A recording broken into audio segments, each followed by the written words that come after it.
This is just a silly video about a silly nobody, but I've seen the 14 days in the Civic and all that. So this is kind of a response to that.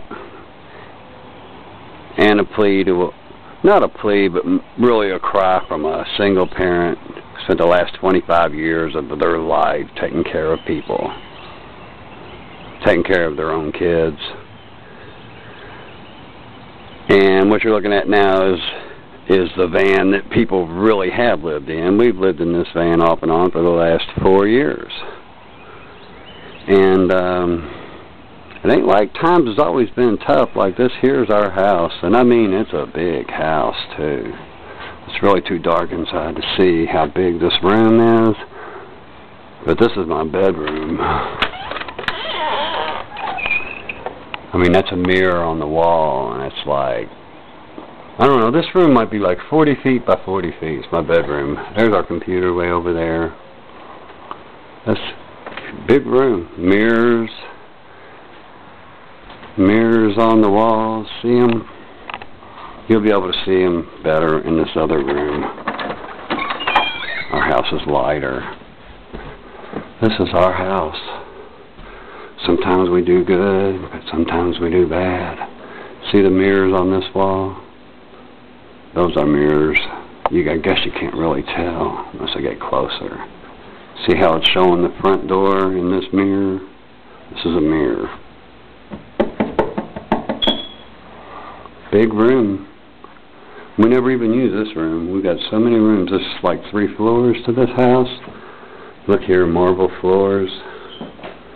Real hot shots, aren't we? Chandeliers, an actual foyer, double door, marble floors. This is a huge house. This was our gambling room. We always had card tables here. There's another mirror, which makes the room look twice as big as it really is. But if you look at the corner of this door, it's where the mirror starts. This is a mirror. We have mirrors all in our house.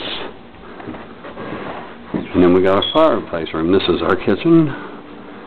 Nobody even comes in here. We usually use a curtain just to rope it off. We froze to death here last winter. But it's a big house, and there's our fireplace. That's the total downstairs anyway. As you can see, this is a big house. Big house. We got rooms we don't even use. There's the basement door that goes downstairs in that room. Every room that you see up here is just like every room down there. That's our first floor. Well, I don't ever go down there. I mean, we could, but I imagine these tapes don't run very long. Upstairs does the same thing as it does down here. We have rooms we don't even use. Big house. So, moving right along, we'll show you what it's really like to live in a vehicle. It might give you some survival skills, being as the Republicans might not be giving up the White House for quite some time. They really make poor people poor. I don't know how we made it this long.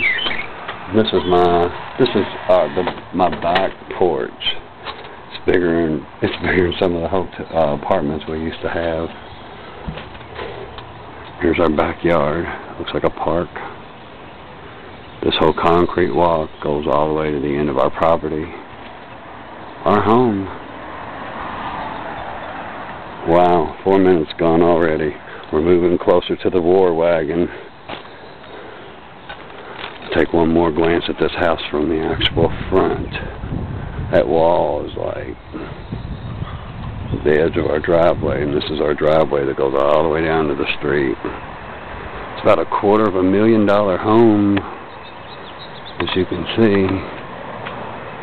And I'm running out of film quick, so I can't copy too much. I don't know if you can get a good look at that, but it goes all the way across the fireplaces on the far end of that building. That stone wall goes all the way down our driveway. And this driveway stays wet year-round, too.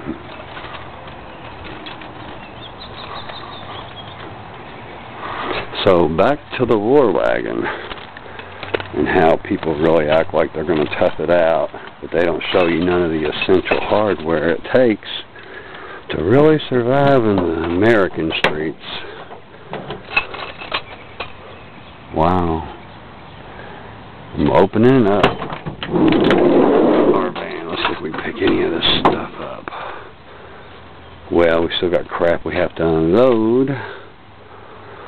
But, as you can see, make some of this stuff out. You have to have a power supply. Sometimes you can plug into a person, but if you can't, they got these little things here that run on 12 volts, and then you flip the switch, like I'm going to do now. Hey, we got music and radio running off of 110, and that light up there is supposed to work too. Let's see if I can get it to pop on. There you go. So you can actually turn 12 volts into 120. And I mean, this will power a little black and white TV or radio. Broadcasting from the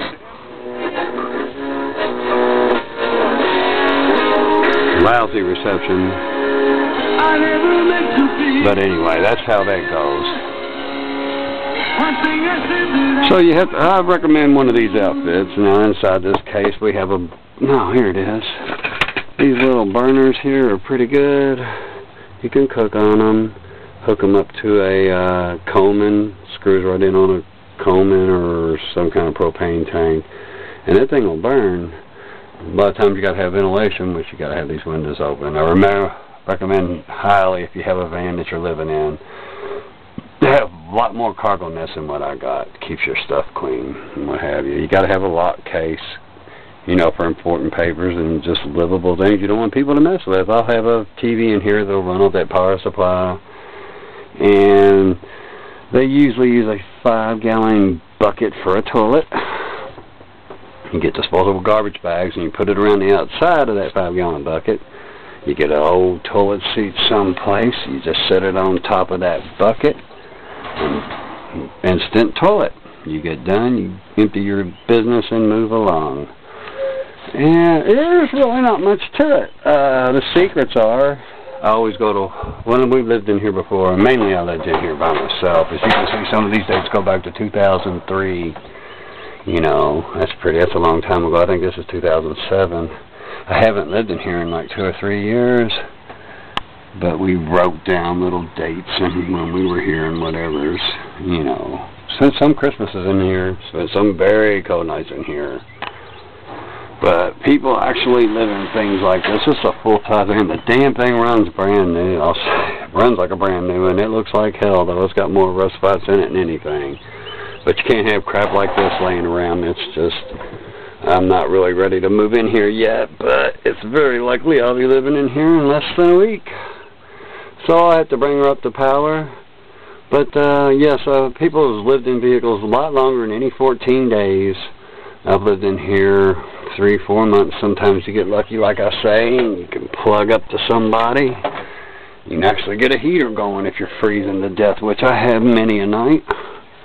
Get you a little curtain so people can't be eyeballing you and whatever. You can have a little privacy, and unfortunately, some Americans are meant to live this way, and it's really a horrible way of life. It really is, especially for a parent that gives their whole life away to their kids. This is a lousy way to finish it out. I may not ever play this thing, and if I do, I don't imagine too many people will watch it because I'm not putting it on any mainstream channels. I've had this van for like 4 or 5 years. I've always lived in it, you know, off and on for the last 2. You got some dates there running back to 2004, 2003. But at least the kids don't have to, now they're grown, and they're gone. And Papa's not really worth much anymore. And I move out of a $250,000 home, which sits right there, and move into this $150 van. Life is swell. Stay married, and good luck to all you people who find themselves on the street like me. Have a good day and sign off.